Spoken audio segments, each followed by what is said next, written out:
Yo. What's up? Y'all know what it is. Regular Reg. Talk your shit. We ain't here. What up, man? It's good. You ain't changed to the positive yet? No, it's not it hasn't crossed that bridge yet.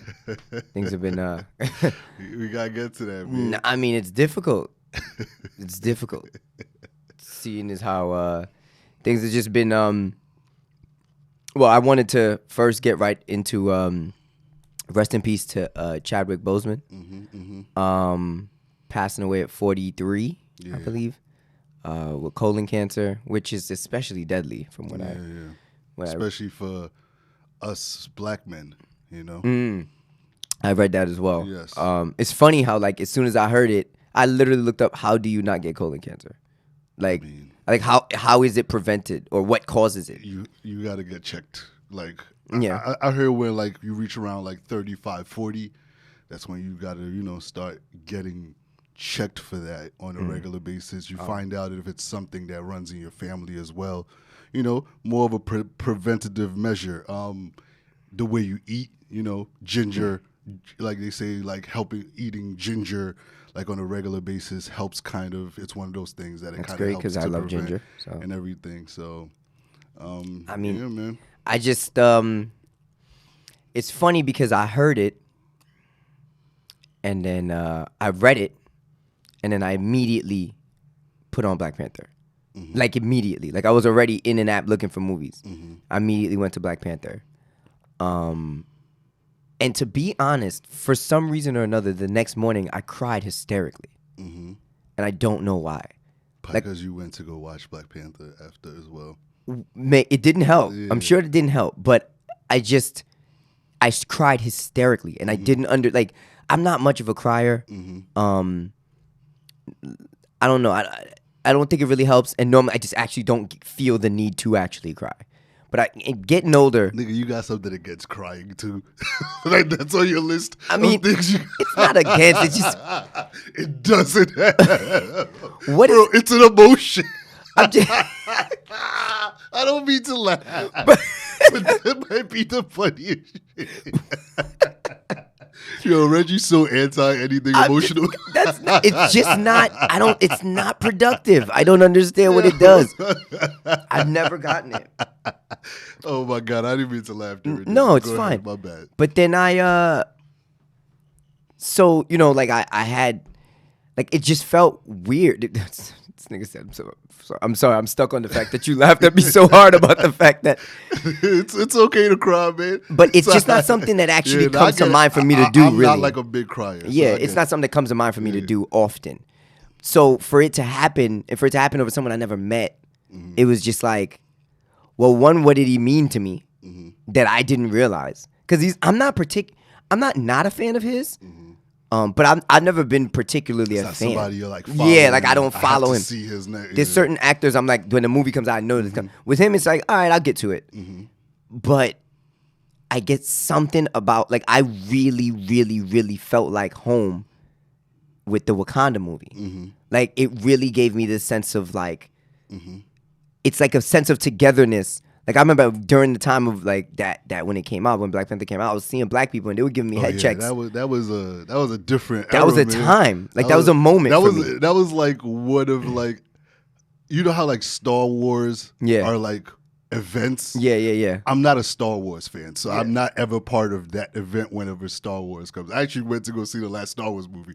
I did not know what the fuck was going on. It's too deep. Just enjoy the action, enjoy the graphics. Black Panther did that. It kind of created, people was going there in their traditional garments and everything. Like it was a beautiful time. Yeah, no, I don't know. Like I saw it and I was just like, I remember feeling that, and I guess at that moment, also with there's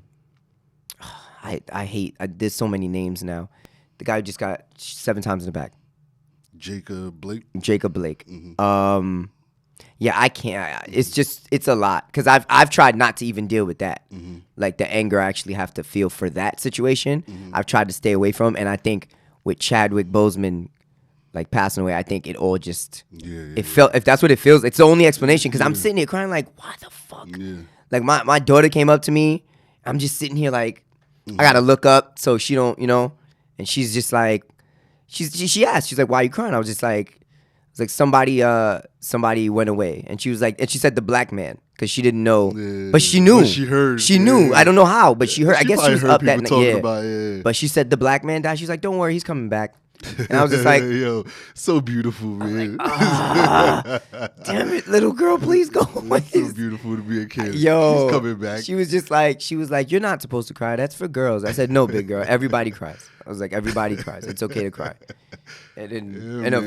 But it was a very sad time, and I'm so happy to see the like everybody appreciate like how much they actually appreciated it. It's you get when you just think back. We don't know him personally, but he moved around like such a humble human. Yeah, and we don't get that from too many stars of ours. Like actually, like genuinely humble when it comes to. He had it for 4 years. Bro. Right? 4 years, and we didn't know any of this. I mean, when Black Panther came out, he had already had it. And, and we all just so clueless about it. And I remember when that photo of him dropped with the hat, where he was wearing the hat, what instantly went to my brain was, this is for a role. Because I just remember that 50 Cent picture of when he played that cancer character. And I'm like, oh, he kind of looks like he's kind of good. Whenever I see an actor make an extreme change, I assume it's like something for like a movie role. So I didn't, because I was hearing people say, oh, he was getting like joked on. I'm like, who? Why would y'all joke on him? Because I didn't know there was jokes about that. Well, I thought it was just like a movie role that he was doing. So to say, I will say something about that. I think people are being a little hard on people about that, about the jokes and the memes. Mm-hmm. They joke and meme about anything. I mean, yeah, but humans have to be a little bit more considerate. True. You got to be a little bit more considerate. That is fair. But I'm saying, I don't think, like, people are really coming at them. Hold on. Because Chadwick is somebody that's low key, so it might be a little bit easier. Because I read somewhere where he was saying he had to kind of delete pictures after he posted them. Like, when he was getting a little, I don't know how true that is, but it's something that's believable. Everybody is not strong enough to handle that, and everybody is not like, as low key as him and able to do that. So it makes, I didn't think they were being hard, because I don't think we think about that normally. So y'all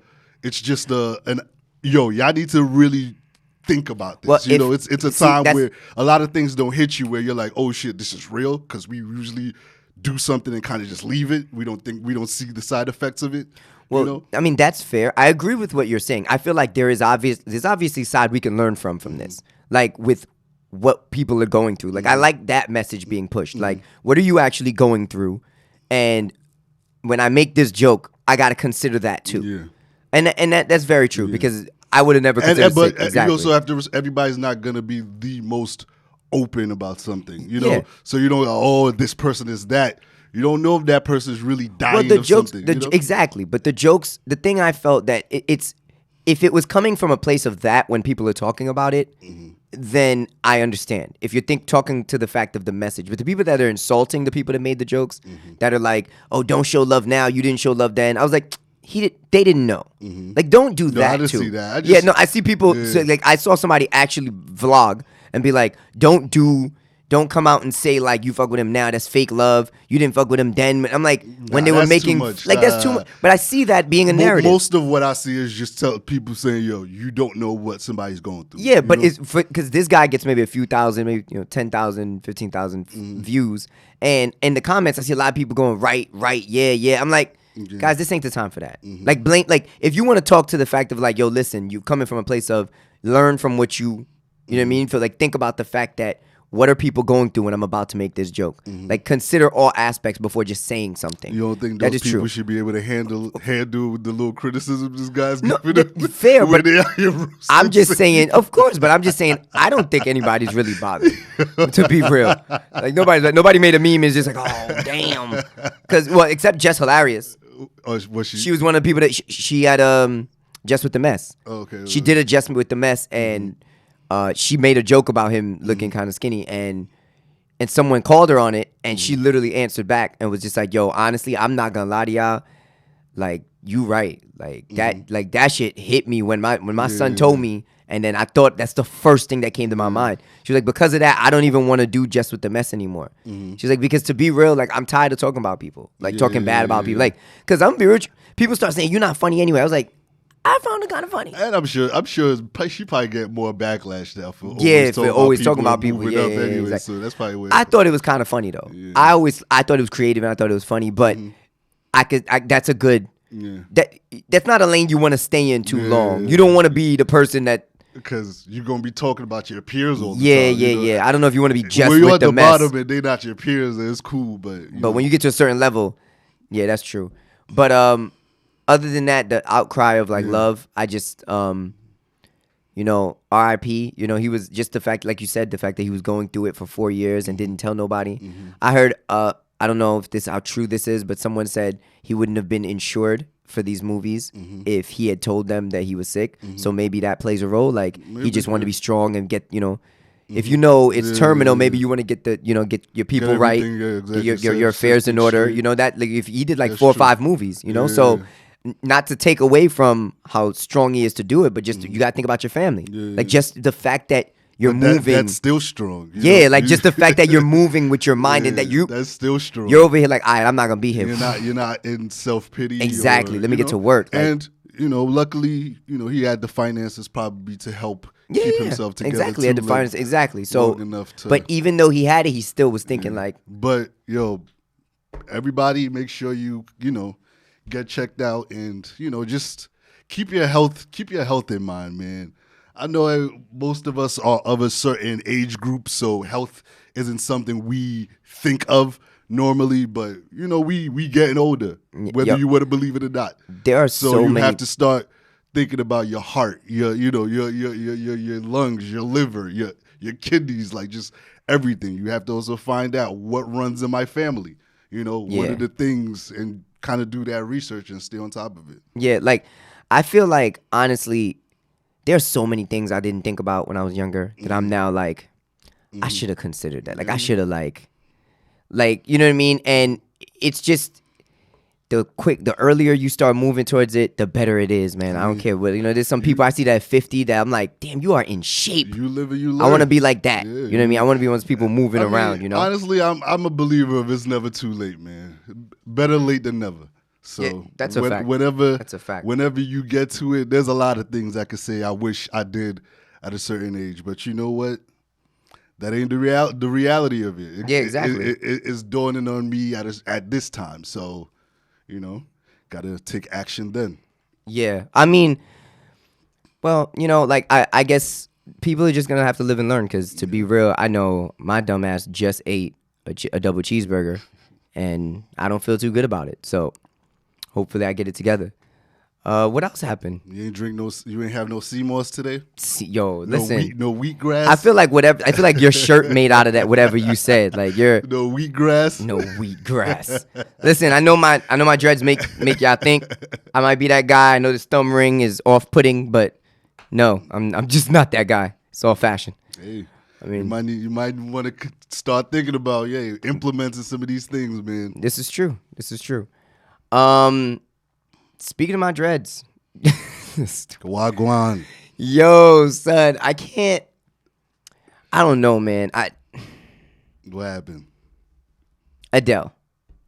I want to get it. Let's get a little more lighthearted. We got all the serious out. Let's get a little more lighthearted. Try to get a better, more positive Reg coming to the mic. What do you think about her picture in the Jamaican getup? Me personally, I wasn't bothered by it, man. Adele is out here enjoying herself at Carnival. Like, I do think we need to get to a point where, we have to. It's crazy times we live in right now. Very high tension. Mm-hmm. But we still have to remember, like, life is short and we have to live it, Yeah. And we do have different cultures, and part of having a different culture is enjoying those different cultures. Okay. Growing up, I was Nigerian. I had friends that was Jamaican or Haitian. Mm-hmm. You go to people's houses and you enjoy and partake in that culture, and vice versa. Like that's part of what life is. we have to. I'm not a Jamaican, so maybe they have their reasons to be insulted by it, you know. But to me, I'm about what are you doing? What are you doing, and what is also the intent of what you're doing? Mm-hmm. I believe they was having some kind of carnival event out in London. Yeah. You know, she's from there. A lot of Jamaicans are from London, so I'm sure she might be acquainted with the culture. Okay. And she was just partaking in it, and she's a huge artist, so I'm sure they was probably happy to have her there as well to celebrate with them. All right. So I will now. I 100% agree with what you're saying in the aspect of the fact that I like when you say like we should partake in other people's cultures and like just enjoy with them. Mm-hmm. I agree with that because growing up, there was no shortness of mix of people around me. Mm-hmm. So I will agree with that aspect. But there is a thing happening now between Jamaicans and American culture. Mm-hmm. There is a thing. Like with all the Jamaican music that comes out that rappers are making. Mm-hmm. People are starting to feel a little bit, they've been for a while now. I mean, but music is globalizing. Yes, and I get it, but I'm saying they feel like I'm not going to get the money off of the song that you made that sounds just like mine. She made a song? No, I'm saying like with Drake making that song or with Rihanna making that song. I'm saying there's a cultural thing happening where people are looking at it like, y'all can't just take from us and then not give back. Mm-hmm. Now, so from that aspect, I could understand why a Jamaican person might be upset seeing Adele do it because there is a thing with Adele, and because people were saying Adele is naturally, I believe, like this. Mm-hmm. I believe she has mostly black friends. If I were to guess, I believe she's actually from, I wouldn't say the slums, or from like the ground floor of, I believe, London, wherever she's from. Brixton. I really. I'm about to say shit. I've heard. I'm just making that up. But you know what I mean. I believe she's actually like this. I don't believe anything she's doing is faking it. I actually heard her doing like a Jamaican accent rapping on the mic. That was, bro. You thought that was her? That wasn't her. I thought that was her. No, that was like that was lip sync. I had to watch that a few times. I was about to say she killed that shit. Is crazy. She killed that shit. I had to watch that a few times. I'm like, that's not her speaking. I'm about to say, why did she turn into Bounty Killer? That shit was wild. At least I don't think that was her. I watched it a few times. That don't look like she was. Fine, she knew the words. Okay, word for word. Yeah. So I'll give her that. But I actually believe, but she has to take responsibility for the fact that is a little tone deaf. Mm-hmm. Because there was a thing in the beginning of her career where people are like, a lot of white people are saying like she's like the goddess of soul, or they're saying a lot of things like that because her music is very soulful, and I believe that's genuine to her. I actually think that's authentic. But when white people that don't know 100% about soul start acting like she's the first soul artist ever or the best, when you start using words like the best, and we got Erykah Badu's existing, we got Jill Scott's, we got there's no short of list of soul that existed before she ever Lauryn Hill. I feel like she paid homage to people. No, she does. I'm saying it was her fan base, like the people writing about her, the media. Yeah. It was being portrayed as like the first, and a lot of people took to that. So I know that was an issue in the beginning of her career. So then I also know Jamaicans have that issue with the culture being whitewashed and then brought to America or to different places in general. So from that perspective, she is being a little tone deaf, not realizing wearing Jamaican bra and the hair, as authentic as it actually may be to you, you have to read the temperature in the room. But she's at a carnival. Fine. And what I'm saying is, maybe not the hair, maybe a flag around the lips. We gotta loosen up a little bit, guys. Yeah, but we have a very important fight going on right now. Yes. Let's be very strategic with the fight. Yeah. Let's actually get things out of the fight. And not just fight useless battles. And I'm not trying to insult anybody when I say useless battles, but it seemed like she was being embraced in that room where, like this is a celebration. She's in that culture, and it's like if somebody went to like something African and put on African clothing, like that's not an insult.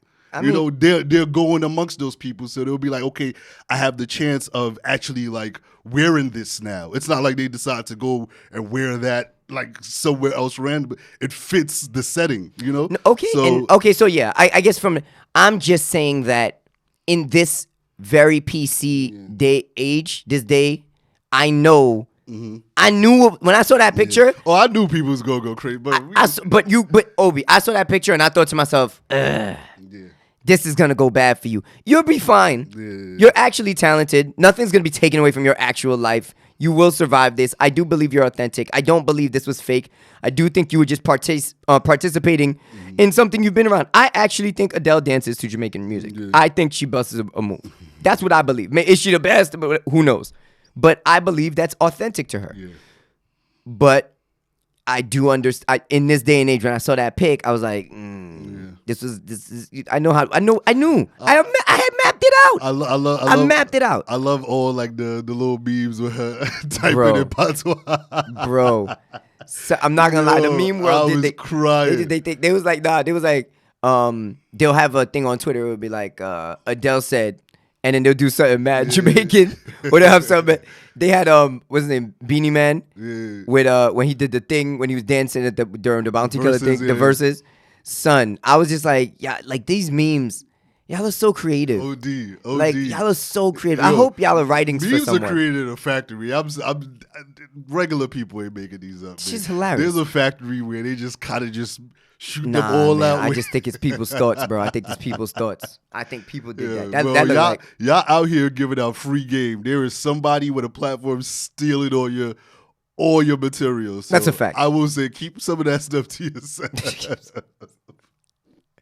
Yo, I'm just telling you, man. The thing is, I always wondered about that. So my question. So when a meme goes out and it's from you, if someone else posts it, like on Twitter, normally most of the jokes I believe we get come from Twitter. From what I could tell. There's people that have shows that somebody will tweet out something and they don't even know it's from Twitter because their staff is probably the one on Twitter. Yeah. Kind of putting together their, like, say something like The Daily Show or something like that. Because what's his name is not sitting there writing every single thing he's about. He has a staff. Yeah. And some of the stuff they'll probably pull out of Twitter as a joke. Yeah. Are you going to ask if you could, like, sue for that? No, I don't think you could. Nah. That's it's too open. It's like people that's like if you do one of those beats on YouTube. Yeah, man, free game. You handing out free game out here. That's true. But nah, I just feel like I just wish there was a place where they could like monetize that. But I wonder like how they do it. Like so, for instance, you put it out, it goes on Twitter, it goes viral on Twitter. Does yours go more viral because that one went viral? Because retweets are separate, right? Yeah. So it's like, who gets the credit for it for real? Yeah, I think that's why, the laws with social media. Because there was a girl that sued Instagram. I don't know if you remember. I forgot she had like the thing. Yeah, she sued Instagram and got like mad bread for that. Well, I mean, it depends on the grounds to which she sued. If she sued for like pain and suffering, maybe. Come on, man. You can't sue. I don't think you could sue for like your image. I don't think you could sue for like your image but I think she had to sue for like maybe she lost a job, maybe niggas roasted her out of school. I think it was jokes because she was like a young person. Yeah, that is one of the funniest like. But yeah, I think after that they started like changing up a lot of things, chopping down on things. Well, I mean, so since we're on it, the Joe Budden Spotify situation. What do you think about it? Did you hear what he said like at length? Did you hear both days of it? Okay, so I want to hear your take on it. What I think about it? Yeah, like I mean, I think it's me as a podcaster, I actually like it. I'm not gonna lie, I totally like it. And believe it or not, we people have judged Joe Budden a lot through his career. That man, unpopular or not, he's like a fake like revolutionary when it comes to just changing when it comes to this hip hop game or whatever he's in. I was a fan of the Joe Budden rapper, and for years he would have conversations with his label, like, yo, I think you guys need to kind of start moving to the internet a little bit more. They were very hesitant with that. So he kind of took that in his own hands and created his own platform, Joe Budden TV, where he became a little bit more interactive with his fans. Okay. Twitter comes out. I remember this. I remember Twitter comes out. You know, rappers, I saw a lot of rappers very hesitant. Oh, we don't tweet. We from the streets. Joe was one of those that said, yo, I'm going to join in with the people and kind of, you know, see what's going on here. I'm of the internet. I know the internet. I'm going to continue working with the internet. So I think it's something that he's paid attention. And by the way, guys, Joe Budden, he signed a 2-year deal with Spotify, and they're coming to an end. They're parting ways, and he seems to be taking his career into his own hands. So, I like it. I feel like he's coming into his own. It reminds me of, you know, when you're growing or you're learning and you do something and you're doing something and it's not going. I don't know if this has ever happened to you. It's happened to me, even like in career, like struggling with career. And then at a certain point, things just start to like come together out of all the years of your like, damn, struggling, you know, of like what you think it's failing, it's you kind of just growing and learning. Okay. You know, so he's built this podcast in 5 years. It's hard to believe that a person like Joe Budden would be successful, you know, because of just if you just look in his history. But when you start to pay attention, you're like, oh, this man has been paying attention to, you know, what he's done, the industries he's in, and also the people that he kind of idolizes, you know, who the people he wants to be like. So I'm in full total support of what he's doing. I think he's paid attention to through the times of what was going on. You know, working with Spotify and, you know, learning a little bit of the business side of things within that. And, you know, you shoot your shot in and see how it goes from there. I think they're going to be fine. I think they're going to be successful. No. There's no part of this where I think that they're not going to come out on top, or at least better than they were. But I do think he's right now. He's way more prepared than a lot of people give him credit for. Okay. So there were a few. Okay. So I'm gonna play devil's advocate, but I actually believe what I'm saying. I'm not doing this for the sake of the argument. I'm saying it's gonna work out that way. It's gonna sound like that, but it's not. It really is to some extent what I believe. I do believe a lot of the things he said. I do believe made 100% sense in the aspect of the greater picture. But I'm very tangible. I'm a tangible person. I'm one of those people that I'm like, how does Joe Budden make Spotify money? Now, it always falls into that question that they always ask. So then what is the value of a stream? They always ask this question. So Joe Budden has a show that he owns most everything on. It's just being like a distribution deal almost through Spotify. You don't take advertisements because you said you will not let them put advertisements on there. You don't have many guests because you don't like guests. A lot of people with the Joe Rogan podcast, for instance, he has a lot of guests come on, and those guests bring people, a fan base that would have never been at a Joe. A lot of people still don't know who Joe Rogan is, and he's the biggest podcast ever. A lot of people still don't know who that guy is, but he has a huge following. So I think he's the top podcast. I'm not. Don't quote me on that, but at least top 5. He's probably top. Yeah. Top. Yeah. So his thing is he brings guests on, and he has different types of guests. He'll have Neil deGrasse Tyson, the astrophysicist.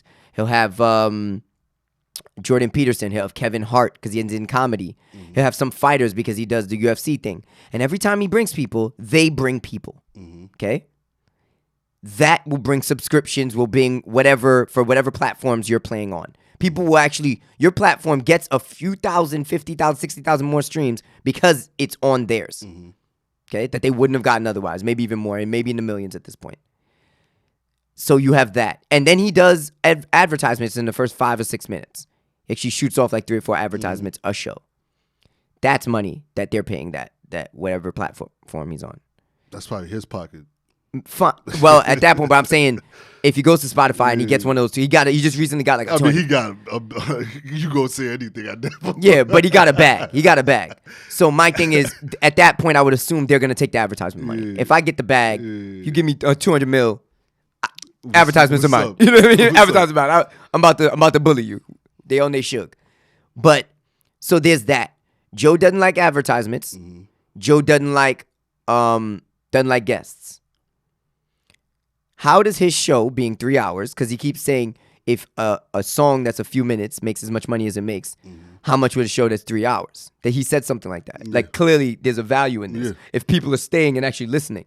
I'm like, if you're speaking about the experience and viewership, or maybe the potency of your fan, maybe. But the internet doesn't work like a utility. Mm-hmm. It's not like every 10 minutes of you listening to something you have to pay a fine or you have to pay. It's not like water or electricity. So that 3 hours really, how does it value out then? But in comparison to 5 minutes? I think that was also part of what he was saying. He's saying these companies aren't transparent with us at all. Didn't you hear when he said he asked Jay-Z, like, yo, can I get information? And Jay-Z said, hell no. He went to Spotify and asked, can I get information? Mm-hmm. And they're like, yeah, until it was time to provide information. And then all of a sudden they got hacked. And yep, so I remember this. No, I agree. And what I'm saying to you is, I agree with what he's saying. Mm-hmm. I'm just saying, we don't know. Yeah. We don't know. So as it stands, I don't know how it becomes tangible cash. Mm-hmm. So other than, let's say, when he shows up and becomes the face, other than when he brings the, let's say, 100,000 or 500,000 subscriptions that come with him, how do we evaluate how much money he's making on a month-to-month basis with him? And this is the crazy thing about it, because not having the advertisements, not having that many guests keeps it authentic. But I like that. But doesn't him asking, okay, let's see the actual numbers, answer that question? No. Well, it answers it in the sense of they're not going to tell you how they're making it make money. Yeah. Okay. So he's saying on the back end, they're not telling me how they're making it make money. But if that's the case, right? Mm-hmm. If you're making them so much money, like you say, on the back end, and they're not telling you how, why are they letting you go for so low? If it was so low, it's because clearly this was low for him. Bro, they've cashed out on Rogan. They're like, hey, why? And Joe doesn't seem like he's asking for $100 million. Joe looks like he's asking for something a little bit more ownership, something long term, like the dude that from Smart Guy. Yes. That when he was on Vlad saying they was gonna pay him $2 million. But instead, they gave him his masters or whatever, yeah, and gave him like $200,000. That ended up being worth. I think he's more so looking for something in that realm, something that this is something that could kind of last generational wise, other than just signing a big fat check and saying, here, have it. Fair. So because he's like, if you're willing to sign this check, what could y'all really give? Yeah. So my thing is, so if they're not telling you. Mm-hmm.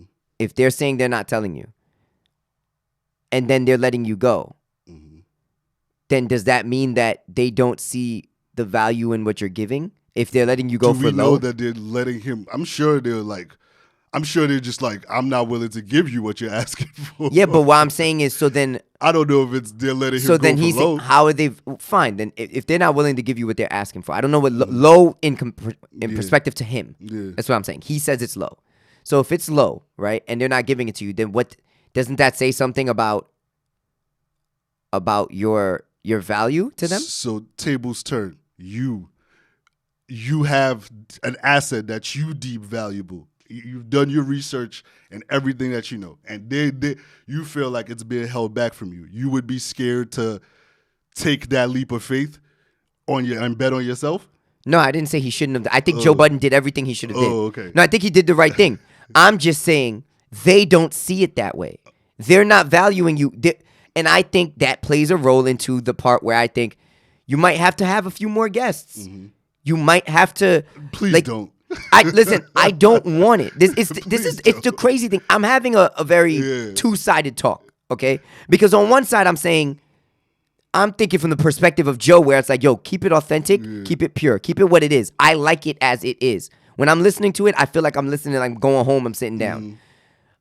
But I will say, though, in the authenticity of it, from the perspective of the company, you're not bringing me no new people. Okay, so this is also the conversation he talks about, like with the business and the creative. Yes. Business-wise, that sounds amazing. I think that will be something that backfires. I do think if they start inviting a lot more guests, they invited Benny the Butcher. I'm a huge Benny the Butcher fan. I mean, I didn't listen to that episode. I did. I skipped that episode. I really didn't care to like. I go to the show for them. I agree. Once that other person comes in, it kind of throws a little bit of a wrench in the chemistry that I'm kind of looking for in that podcast. So yeah, as a business, y'all might say, "Oh, we want guests," but you might not necessarily get what you're asking for with those guests. Okay, and and maybe you're right, but I'm saying that the projections show that the shows with a lot of guests make the most money. I think Spotify, they got their guy, they got Rogan also, so they're like, we didn't have to do that. And with him. That's the other. And the other thing is, so for instance, when he was saying that, and this is something that I really was trying to break down, because if they're not telling you the numbers, but they're also not willing to give you the bag that you want, then the numbers must not be affecting them the way you think, in my personal opinion. Because it should have, if it was that important, or if they could see it, maybe you're saying that they can't see it, fine. But if it was that important, they would have, and they could monetize so much out of it, they would have found a way to come to terms. Now, I don't know what happened behind closed doors. I don't believe that. Let me finish my thought, and then we'll go from there. That's what it sounds like to me. Because when Joe Rogan asked, they gave him that bag. So now, where do we go from, like, it's like, okay, he said how Charlemagne the God, he was talking about the fact that Gimlet is a network. Yeah. Gimlet is a network. Some of the things that they write, some things that they do become other shows. That's actual tangible money. You do multiple things. You're not just, it's a podcast, right? But it also makes, it's a conglomerate. And it also makes other shows. He's right. Like, what Charlemagne is saying is like, I feel like Joe Budden sounded a little sentimental to me. And the reason why I'm saying that is because why are you comparing yourself to a content creator? Like, they create podcasts, right? So you may have one number one, but Charlemagne was right. They can have 4 top 10s. And that means way more in money and in streams than in comparison to your one number one. Yeah. So it's like, I understand, like, you got to admit that you're not producing other things. Now, if you were, or if you were giving them a part of that YouTube bag, if you were giving them... But it seemed, it seemed like they were trying to also, like, talk stuff with the other guys as well in that process. What do you mean? With Maul, Rory, kind of go, but... I don't think Joe is also saying, give me the same bag you're giving certain people. I don't think he walked in there and said, give me... He knows what Rogan is doing. No, he said that. Yeah, he knows what... But he did still compare himself to Gimlet, and then when he was called on it... Hold up. Let me finish talking. Okay. I mean, I'm just saying, debates, they get ugly, but you continue. You're right. You're right. Yeah, in that debate, they're talking about giving these people... I guess it just didn't sit right in the conversation of where things are. And I mean, I kind of wish that they would give him, because I want to start knowing these information. I believe creatives should know this information, so you should know where you stand exactly in things. Okay. I believe most people are underpaid at work. Yeah. When you start breaking down profit to what people are getting paid in most places, you be like, oh, I'm underpaid and that's undervalued. Even when you think about the hours you put in versus the amount, but most of us do not. And this is what Joe was talking about. Most people are not willing to challenge that status quo of like, yo, nah, I kind of want my worth. That's why he played the Jay-Z raps and the Master P, just to show you that like there's a different level of thinking in this. And it's totally fine to be I like even what he was saying about Charlemagne. I'm not a particular believer that you need to own everything. If somebody give you a nice check somewhere As long as you own some shit, hey, do what you want with that check. You know? Yeah. But there are some people who, the check is not what means to me. Let's partner up in this over, I'm just simply saying the people that he's naming, I understand why they got. And this is the problem with this conversation. Those people weren't that. This is the problem I have with the conversation. Another issue with the conversation is we don't know what they offered him. We don't know what he was asking for. So it's a hard conversation to have. It's the comparisons he's making that's making us have it. It's not because of the numbers, because we don't actually know what number you were asked or what you asked for. So it's hard to gauge it. Yeah. But because you're comparing to them, we got to make these comparisons. And I'm saying that if you want that bag, I see why they gave Joe Rogan that bag. He even said it. His numbers are outrageous. I don't think Joe is talking about the bag. I think Joe is talking about percentages. Okay, so let's say he's talking about he's talking about getting, and if they were going to give him Joe Rogan's bag, I think he would take that. But I don't think he was talking about getting a bag. Okay. That's why he said, like, yo, y'all should throw us, instead of trying to talk about watches and everything, give us some Spotify stock instead, percentages of things. No, and I agree, but it seemed like he said, because he started with the conversation being like the number was low. In his evaluation, he said he wants more for what he would have to give up. That means there is a number that he would accept, that he would give up certain things because that bag is worth or valued based off of show. It makes sense. So there is a number. So no matter how you want to slice it, he's not 100% saying it's only about percentages. Do you feel like his audience is underappreciated? Because I do. Yes. If that's the case. Yes, I agree with that. But the thing is, like I said, with Joe Rogan, he has different fans coming at different times and different, like his numbers. First of all, his numbers are outrageous to begin with. Yeah. But every time he gets subscriptions because now people that would have never seen the show, Neil deGrasse Tyson fans didn't know about Joe Rogan. And a lot of Joe Rogan people didn't know about Neil deGrasse Tyson fans. But like Joe Budden said, Joe Rogan had the same issue with YouTube, hence he's moving to Spotify. Yeah.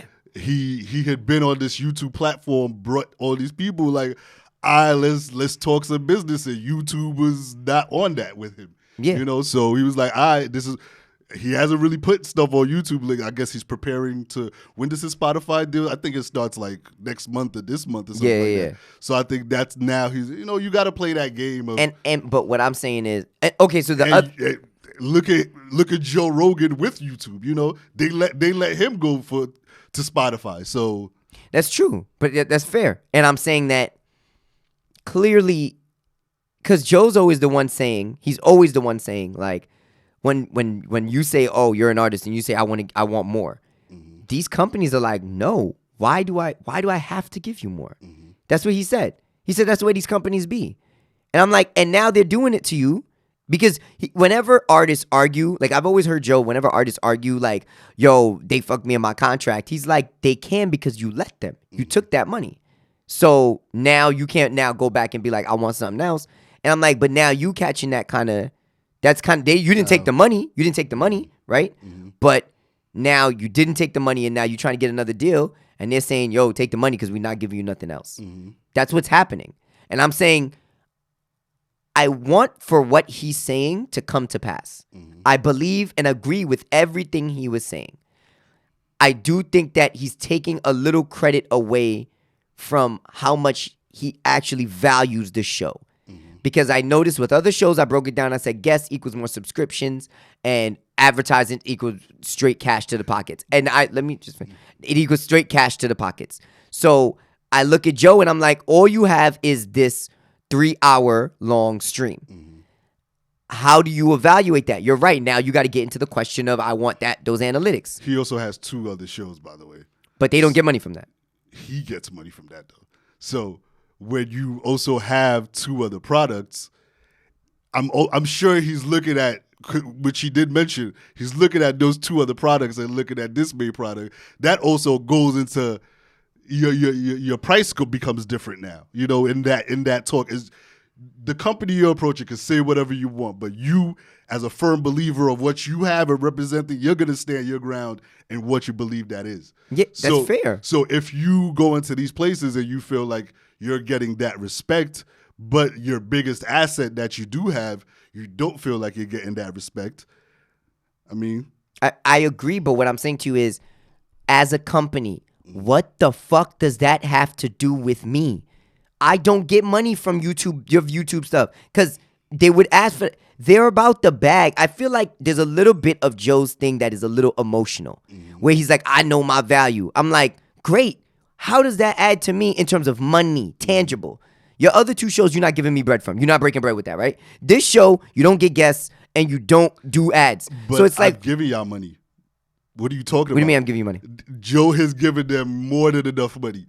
The amount of people, because first of all, that was like the first exclusive thing on Spotify. So yeah. I'm sure the amount of people that, because I never had Spotify on my phone before that. No, so that came in. The amount of people that even just put your thing on their phone before I got here. That's true. You have to and then they're spending 3 hours a day for 2 weeks. What are you talking about? So I'm saying the internet, right? The 3 hours a week, 6 hours a week, basically, a week. Does that actually pay out to them? Like, does the amount of time someone's listening to it? Of course, bro. That's what the whole streaming thing is. Like, that's why Chris Brown makes an album with 40 songs, so more money could be made. No, I get it, but what I'm saying is, so you're listening for 20 minutes. There's gonna be an amount of money they're gonna make from that 20 minutes. Oh, I'm sure. That's why artists, from what I know, I'm asking. From what I know, that's why they either go with the super short album, so it could be like replayed a lot, repeated, or like the super long album, so like you could get a lot of a lot of time listening to it. Okay, all right. So that's my thing. Yeah. My thing is because as I know it, we don't pay for the internet as if it's like I said, a utility. So I didn't know that per minute of someone watching or 20 minutes or whatever interval. You thought money comes from like the people that are like subscribed and paid monthly? And advertising. Oh, no. The money, that's another way money comes in, definitely. Okay. But money comes in when, if I'm on your whatever, Spotify, Apple Music, and you're gonna be getting some kind of money. But that's also the confusion about streaming. And what is the value or something like that? What do they say? Like 1,500 streams equal like one sale of like a song or something like that. So it's super weird and everything. That's why I'm literally just, and that's why I came in asking that question because if it is per minute, then Joe has a good point. Yeah. If it is per minute, I think Joe definitely keep a lot of people constantly listening. I think Joe has the most people that, or is one of those podcasters that has the most people listening full through. And before that, most people, even still right now, Apple did not really have a competition. Apple and SoundCloud, I used to listen to a lot of podcasts on, and then that deal happened, and Spotify kind of, they're into podcasting now, and they've gone on to put other podcasts out there. I just literally needed to know how the money's being made because then I know that's why I'm saying those other shows, one's a network, one has guests that brings in more subscriptions every day, don't do that. Don't do that. Don't. No, we gotta talk about it. Yo, we dead gotta stop giving like celebrities just podcasts too, man. Please stop that bullshit. Oh my god. When Nicki Minaj came out with Queen Radio, I was like, guys. But you know what? At least she's like a hip hop artist. I'm talking like do we really want to hear Amy Schumer? At least I know Nicki is gonna say like what she feels in her heart. Some kind of material is going to come out of there. I don't think Amy Schumer is going to do that. Well, the thing is, Amy Schumer, listen, for what Amy Schumer was being built up to become that she didn't end up becoming, she was funny in those 2 or 3 first movies she came out in. She was hilarious. But does she have any kind of interest in like broadcast? Oh, and see, that's my point. You know what they did? They just said, let's take the funny, right? And then they didn't go, you stand for this, you mean this, you on these topics. Well, I guess there is a little feminist thing going on with Amy Schumer there. There is a little feminist like, okay, let me not sound belittling a little. I don't really know 100%. Are you trying to say they're paying her well? No, I'm saying there's a feminist movement. Like she speaks for feminists. Okay. She has like a lot of feminist like ideals and things, or like or at least if she doesn't, she's being made to look like she does. So like a lot of feminists back her in terms of like, I'm a woman, I could be whatever type of woman I want, I could fuck whoever I want, I could like that kind of. But that's extremely lazy on Spotify's part. I'm sure. No, it is. I'm sure there is a feminist woman on YouTube, on SoundCloud with a bass that's going to repeat and repeat and come back every week to listen to what she has to say. You don't just say feminism, women, Amy Schumer. Like, you don't do that. Bro, yo, I'm telling you right now, there's a lot of executives like, that are that lazy. Nah, you cannot. And that's why people get mad. You cannot be just that lazy and just, this, and just throw and think that's going to work. Like, no, man. And that's what it looked like, and though. a lot of things backfire on a business aspect in that. That's true. With that mentality. That's true. You know, you got to do the work a little bit and say, okay, if we do want a feminist-based show, who are these feminists? Who are the people working right now in, because most things are that end up having these followerships are organic. Even Joe Budden, his way was organic via the internet and everything, and just kind of grab it. Yeah. So they got to realize that, like, yo, what really sticks most of the time is people that mess with the organic way. Go find somebody on YouTube that they might have 50,000 views but it's going to be 50,000 views every week. That's true. But you know what? That's the thing. There's a lot of people. That's going to be more money. Sorry, that's going to be more money than giving Amy Schumer something that she going to work for 3 weeks and never do it again. But but the thing is, the bag that gets hit with that 3 weeks, I'm sure Nicki made a good amount of money off of that Queen Radio. As trash as that shit was. That was Nicki Minaj complaining about every person on the planet and telling them how much she's a victim and how much everybody else hates her. But that's still entertainment to people. No, I get it. But what I'm saying is, so that's what they did. They took Amy Schumer and said entertainment. It's simple and it's stupid. It's simplistic, but to me that's the only. Maybe I just haven't seen Amy Schumer behind I'm a saying mic that's enough. the only thing, bro. She's not that funny, but she's funny. She's a funny person. Like, you ever meet somebody that's a funny person, but that don't mean their material's funny? That's what she is. She's a funny person. I could see her having a show and actually being really entertaining, but I just didn't. I think it was too slapped together. Like, it was too rushed. You can't just throw. Like, it felt like it's just like, guys, Amy. They're pushing her upon us. Like, now they got the Michelle Obama show. I haven't listened to it. Me neither. I'm rooting for it, but I'm like, could Michelle Obama really speak what's in her mind and in her heart? Let's find out. Let's find out. Like, I've been asking that. I'm like, because I was actually talking to my cousin. She was like, oh, shit. I was like, I don't know if I want to listen to a Michelle Obama podcast because she's Michelle Obama. She can't say a lot. Yeah, she's going gonna to be say very. lot. I'm like, come on, man. A lot of this is it's gonna be a very, let's put it, political show. OD. Very political, because there's a lot. But let's listen. Who knows? I haven't actually listened, so before I gauge, maybe she'll give us little tidbit, little gems. I've seen truth. I've seen little headlines. Maybe. From her thing, but let's go to the next thing, man. We got a couple more minutes, so. Oh, okay. You had a conversation with, NYC. Oh, bro, we were supposed to start with that. I'm in my head like. Oh, I thought we was. No, we supposed not. Let's talk about it.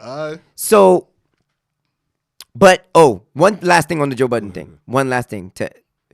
There was some part of me that felt like, as much as I wanted this information, is this a little chatty patty of him? Because it seems that there's a pattern of everyone make the. It's like, if the narrative is he's just giving us the truth, there's that. But a lot of people is like, before he leaves, he kind of takes a shit and then he leaves. And there's that narrative too. So I was thinking of that perspective too. Like, how many businesses are going to fuck with you when before you leave, you always give the truth about what happened? Like, if you hold it down, like I always say it's better to hold it down. But that's he's like, I do not care about these businesses, so I'm going to expose them. And the next person that walks into the door, let them ask those same questions. I think that's part of the point. Okay. No, he's trying to fair. Well, I think that's the point he's always been trying to make. It's fair, and I just say the next good person luck. that walks into this door, let them ask those same questions, and we'll see. Okay, let people start getting compensated properly. That's fair why enough. He said y'all fight not the same. That's true. He did say that. That's a fact. You are correct. I see. Oh, you got that bar off. You got that. I saw what you did there. It was a mean shot. It was a mean shot, bro. It was very well done. Son, NYC, it's getting spooky, bro. Yeah. It's getting spooky. There's over 13,000 apartments empty. Yeah. Now, and I'm seeing not Lower East Side, downtown Brooklyn, between 1,200 and 1,500, bro. That were once, and that was like going from 22 to 28. Yeah. You know what I mean? Those are the numbers you're looking at over there regular. I'm seeing 12, 15.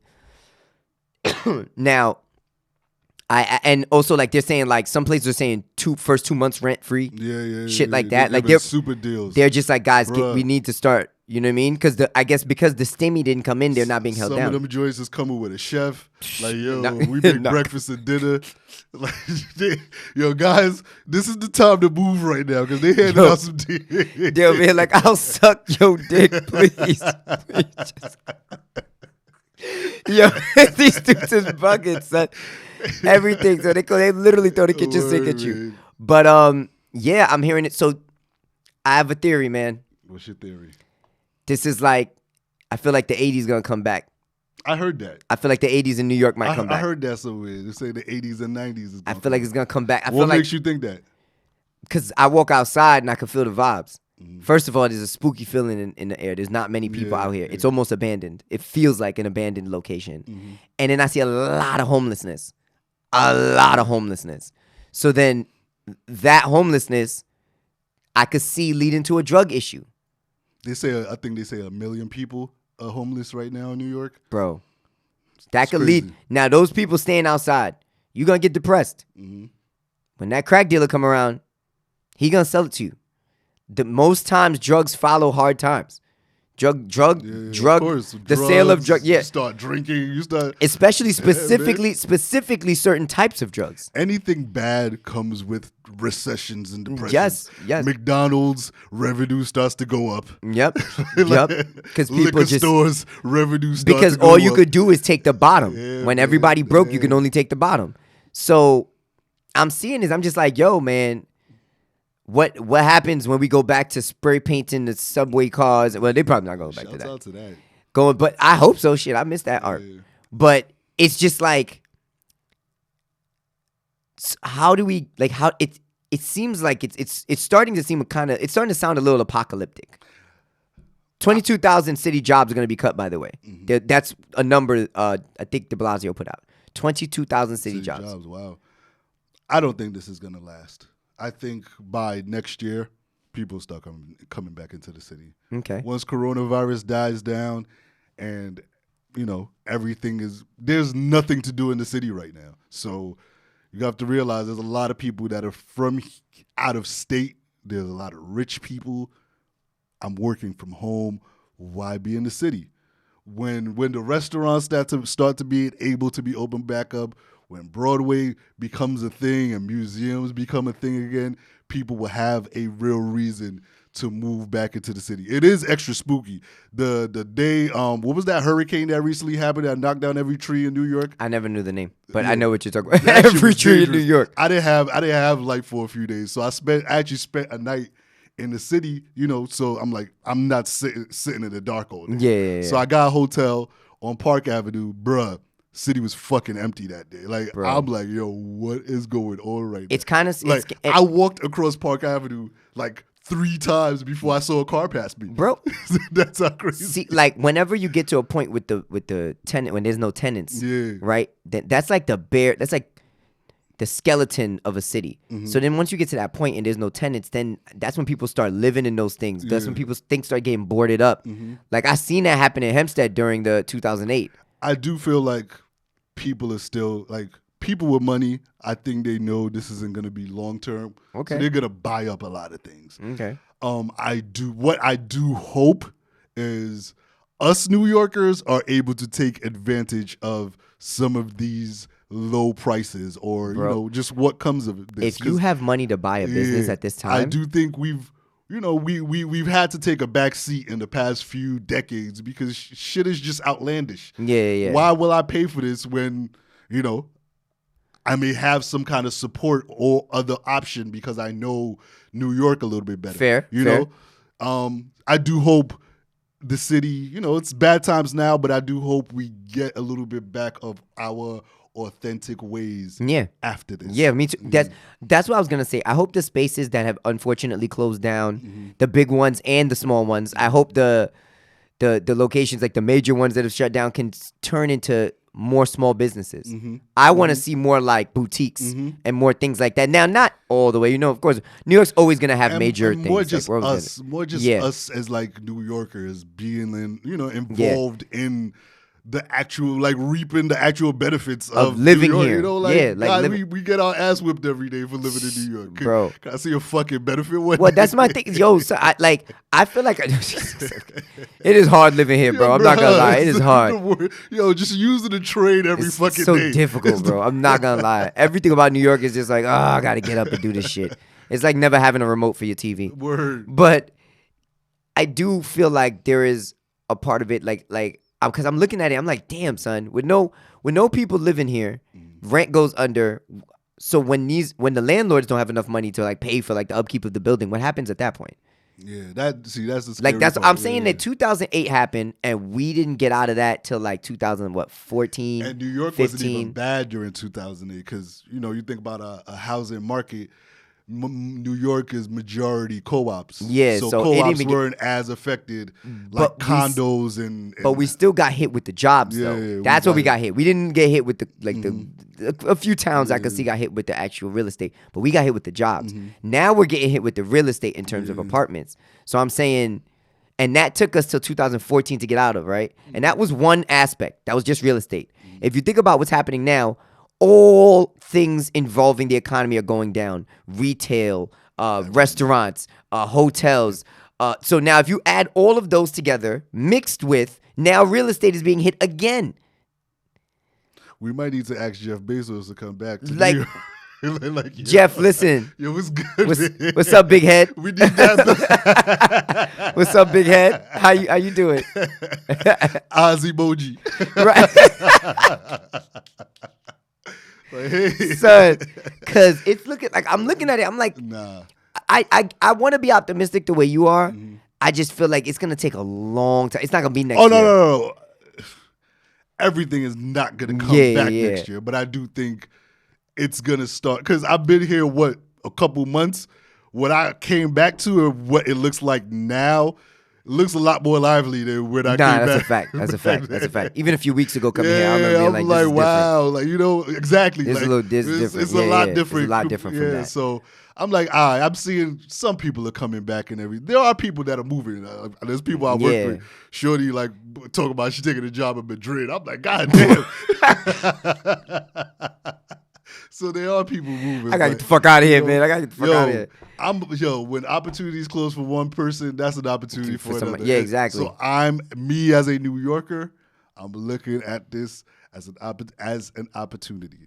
Remember when we went to Atlanta and we was in that dope ass apartment looking over? I'm like, yo, that's what I'm trying to right there. Bro, the only reason why I noticed was when I looked on like Facebook Market and somebody was saying $1,200 for a lease, and I was like 12. And when I looked, it was 15 minutes away from the Barclays. Damn, 15. Is Brooklyn hit that hard when it comes to the housing thing? I know. Yes, there's a lot of people in Brooklyn overpaying for apartments that they're now not even going to work anymore. And the other thing is, if you're going to work remotely, and the whole point of living where I'm living is to be convenient. Exactly. I don't even have to be here anymore. Exactly. People are just leaving. Like, there's 1,000 reasons to leave. The other thing people come for is nightlife. There's no nightlife. There's no nightlife at all. It's not convenient for work because I'm either working remotely or I am not working, in which case I can't even pay for this shit. I'm not trying to sweat through my whole lunch and dinner. Exactly. Sitting outside under the sun. So it's like, what am I really here for? The things that I always think that people with money move here for is convenience or the lifestyle. Yeah. And if you're not getting both. So the lifestyle part is what I speak to when I say next year. Okay. I think a lot of the lifestyle, because people going to have to start going back to I hope so, man, because I miss Sutra. Everybody can't work remotely, and I do think there's going to be I'm an advocate of remote working. I just don't know if you need to do that 365. Yeah. Like, there needs to be some kind of interaction. Y'all need to congregate at some point. You guys need to congregate. Think things will start to come back. Well, my thing is I hope that we can stay remote and then we start choosing to congregate on our own outside. Yeah. Like, as things open back up, the thing with going to the city was so difficult for so long. Yeah. But now that a lot of people moved out, maybe it'll be easier for us to do shit. Yeah. Maybe we'll enjoy it a little more. That's how I'm seeing it. I mean, New York isn't gonna go through some shit. Hell yeah, but we're gonna rebuild. All right. And I see you, Obi. We're gonna leave it on that. We're gonna leave on that positive note. I appreciate that. We just gonna rebuild. We just go get the fuck out of here. Like Madrid, here I come, my nigga. Ah, man. Yo, son, we common folk, man. We out of here. We out. Nah, nigga.